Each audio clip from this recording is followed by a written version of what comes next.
प्रिय मित्रों, जय श्री राम। मैं मनोज भाई ज्योतिषाचार्य आज फिर आपके सम्मुख उपस्थित हुआ हूँ एक नई विषय की जानकारी लेकर, जिसमें आज मैं आपको जानकारी दूंगा जिन व्यक्तियों का जन्म किसी भी वर्ष के दिसंबर माह में हुआ है उनके लिए कैसा उनका भाग्य होगा, कैसा उनका चरित्र होगा, कैसा उनका रोजी रोजगार होगा जिससे वो कामयाब होंगे। उन सभी बातों को जानने के लिए मेरी वीडियो को जरूर सुने। और साथ ही मैं आप लोगों को बताना चाहता हूं, जो मेरे भाई अभी नए जुड़े हैं मेरे चैनल से, कि इस वीडियो से पहले भी मैंने जनवरी माह से लेकर नवंबर माह तक की अलग अलग वीडियो बनाकर अपना जो चैनल है मनोज भाई ज्योतिषाचार्य के नाम से उस पर अपलोड कर रखी हैं। उससे आप डाउनलोड कर सकते हैं और सुन सकते हैं, जिससे आप अपना भाग्य के लिए रास्ते खोलने के काम कर सकते हैं। और जो मैंने रोजी रोजगार बताए हैं उनमें से चुनकर आप रोजगार कर सकते हैं। आप खुद ही जानेंगे और खुद ही अपनी कुंडली देखना भी पहचाने, क्योंकि मैंने अपने चैनल पर अनेकों वीडियो इसीलिए अपलोड कर रखी हैं कि आप किसी के पास ना जाएं पूछने गछने के लिए। आप खुद भी अपनी कुंडली खोलकर खुद भी पहचान कर सकते हैं कि मेरे को क्या करना चाहिए और कैसा मेरा समय चल रहा है। तो साथ ही मैं आपसे रिक्वेस्ट करना चाहता हूं कि जिन भाइयों का मैं बताता हूं कि समय अच्छा आ गया है, अच्छा समय, तो उसको यूज करें। साथ ही जिन लोगों का समय थोड़ा सा संकटपूर्ण स्थिति वाला बनता है, वो उपाय कर अपने जीवन को शांतिपूर्ण तरीके से सफल बनाएं। यही मेरा उद्देश्य है। और आप किसी के पास ना भटकाएं और ना ही किसी से लुटे पिटे, नहीं तो आजकल लुटेरे भी बहुत हो रहे हैं जो झूठ बोलकर किसी किसी माध्यम से आपसे पैसे लेते रहते हैं। मैं उन लोगों से ही आपको बचाने का उपाय कर रहा हूं, जिससे आप उनसे बचें और अपनी कुंडली खुद देखकर खुद पहचानें कि मेरे को क्या करना है। अब मैं आपसे रिक्वेस्ट करना चाहता हूं कि मेरे मित्रों दोस्तों, जब भी आप मेरी वीडियो को सुने तो शुरू से आखिर तक जरूर सुने, जिससे आपको लाभ मिलेगा। और जो महत्वपूर्ण जानकारियां बीच बीच में मैं देता रहता हूं वो आपसे मिस ना हो सके। अब मैं शुरू करता हूं। दिसंबर माह में जन्म लेने वालों का मासांक क्या होता है। सबसे पहले तो मैं बताऊंगा आपको कि दिसंबर माह में जन्म लेने वालों का मासांक 3 होता है। और जिन व्यक्तियों का जन्म 22 नवंबर से 21 दिसंबर के मध्य होता है, उनकी पाश्चात्य मतानुसार सूर्य राशि धनु होती है और मासांक 3 होता है। सूर्य राशि धनु और मासांक 3 का अधिपत्य गुरु ग्रह होता है। और जिन व्यक्तियों का जन्म 3, 12, 21, 30 तारीख को होता है किसी भी महीने की, उनका मूलांक भी 3 ही होता है। यदि किसी व्यक्ति के जन्म का ऐसा संयोग बनता हो तो उन पर गुरु अथवा अंक 3 का ऐसा प्रभाव होता है। साथ ही वे व्यक्ति बुद्धिमान, ईमानदार, उदार और दूसरों की सहायता करने वाले होते हैं। कर्म और कार्य के प्रति इनकी बहुत लगन होती है। ये समृद्ध एवं आत्मनिर्भर होते हैं। इनका मनोबल ऊंचा होता है। ये अपने लक्ष्य व उद्देश्य के प्रति पूर्ण सचेत रहते हैं। ये धार्मिक विचारों वाले होते हैं और समाज में अच्छा सम्मान पाते हैं। ये स्वतंत्रता प्रेमी, अध्ययनशील एवं कार्यों में निपुण होते हैं अथवा पक्ष रखते हैं। और कोई भी ऐसा वैसा व्यवसाय नहीं करते जो परोपकार के कार्यों में बढ़ चढ़ भाग ना ले सकें। और ये परोपकार के कार्य में बढ़ चढ़ कर भाग लेते हैं। और कभी कभी तो ये छोटी छोटी बातों को भी चिंता करने लग जाते हैं और भविष्य की चिंता इन्हें सदैव परेशान करती रहती है। इनके विचार परिवर्तनशील होते हैं। ये दयालु अथवा सज्जन पुरुष होते हैं। कभी कभी इन्हें भी प्रतिरोध की भाव पैदा होने से ये सेखी और खोरी और आत्म प्रशंसक भी बन जाते हैं।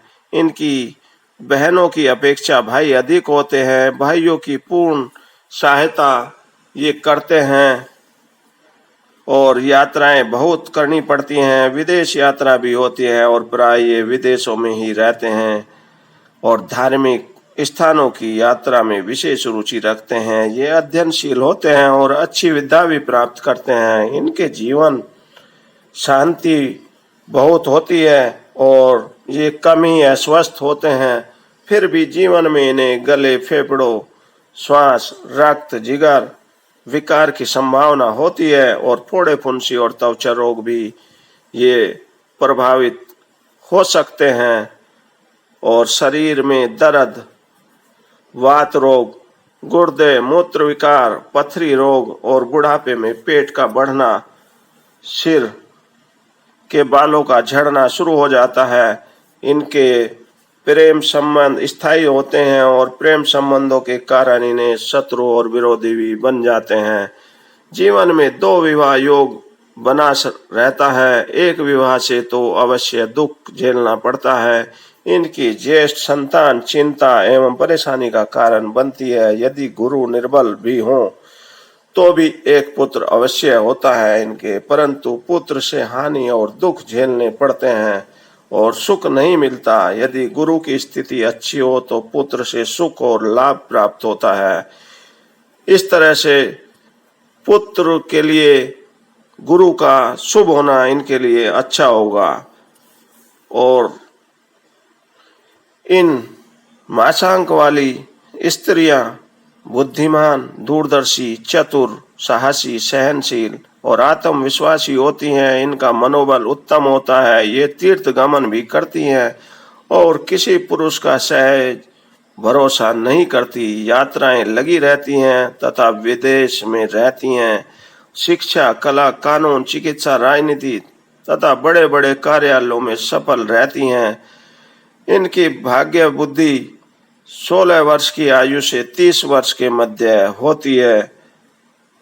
साथ ही अब मैं आपको बताना चाहूँगा कि दिसंबर माह में जन्म लेने वाले व्यक्तियों को क्या रोजी रोजगार करने चाहिए जिससे वे कामयाब हो सकें और लाभ उठा सकें। इनकी आर्थिक स्थिति अच्छी होती है। अधिकांश खर्च धार्मिक कार्यों एवं गृह कार्यों पर होता है। ये अध्यापक, प्रोफेसर, बैंकिंग सेवा, जल, राजनेता, राजदूत, वकील, व्यवस्थापक, सेना पुजारी, संपादक, ऑडिटर, लेखक, निरीक्षक और ट्रांसपोर्ट, खानों के अधिकारी एवं कर्मचारी, व्यापारी और प्रशासनिक सेवा में सफल रहते हैं। एक साथ 2 कार्य करने के ये समर्थ होते हैं और व्यापार में विरोधियों का भी सामना करना पड़ता है, परंतु सरकारी सेवा में वे बहुत सफल रहते हैं। साथ ही मार्च 21 से लेकर अप्रैल 21 और जुलाई 21 से लेकर 20 अगस्त और 21 नवंबर से लेकर 20 दिसंबर के मध्य जन्म लेने वाले व्यक्तियों के साथ इनकी भागीदारी और व्यापारिक संबंध सफल रहते हैं और सुहृदय पाठक मासांक के 2-2 बार मैंने आने से किसी भ्रम में न पड़े। और मासांक 2-2 बार आने का कारण यह है कि सूर्य राशि के कारण अंक धनात्मक और ऋणात्मक होते हैं और सूर्य राशि एक मासिक अंक सारणी को देखने से यह स्पष्ट आपको हो जाएगा। अब मेरे मित्रों, मैंने आपको बताया दिसंबर माह में जन्म लेने वालों के लिए क्या स्थिति बनती है और इनके क्या रोजी रोजगार होते हैं। मेरे विचार से आप लोगों को ये सारी बातें समझ में आ भी गई होंगी और मैं आपको बताना चाहता हूँ कि ये मैंने बताया अलग अलग माह में जन्म लेने वाले व्यक्तियों के लिए कैसे रोजी रोजगार क्या होगा। साथ ही मैं आपको बताना चाहता हूँ इनके साथ साथ आपकी कुंडली के जो ग्रह हैं किस किस भाव में बैठे हैं उनका भी प्रभाव इनके साथ साथ आपकी कुंडली पर विशेष तौर पर पड़ता है। इसलिए दोनों को मिलान कर ही आप अपना भाग्य के बारे में पूर्ण जानकारी प्राप्त करें। और अब मैं आपसे बात करना चाहता हूं कि मेरे मित्रों, दोस्तों, मेरे विचार से आप लोगों को ये बातें सारी समझ में आ भी गई होंगी। अगर फिर भी किसी भाई को कोई बात पूछनी हो, समझ में नहीं आई हो, तो आप सहज रूप से ही मेरे चैनल के कमेंट बॉक्स में आप लिख कर भेज दें, जो कि मनोज भाई ज्योतिषाचार्य के नाम से है। मैं आपको जो भी आपका पॉजिटिव रिप्लाई होगा, जो भी उपाय होगा, जो भी स्थिति होगी, मैं आपको जरूर बताऊंगा। साथ ही आप लोगों से मेरी रिक्वेस्ट है कि जिन भाइयों ने चैनल को सब्सक्राइब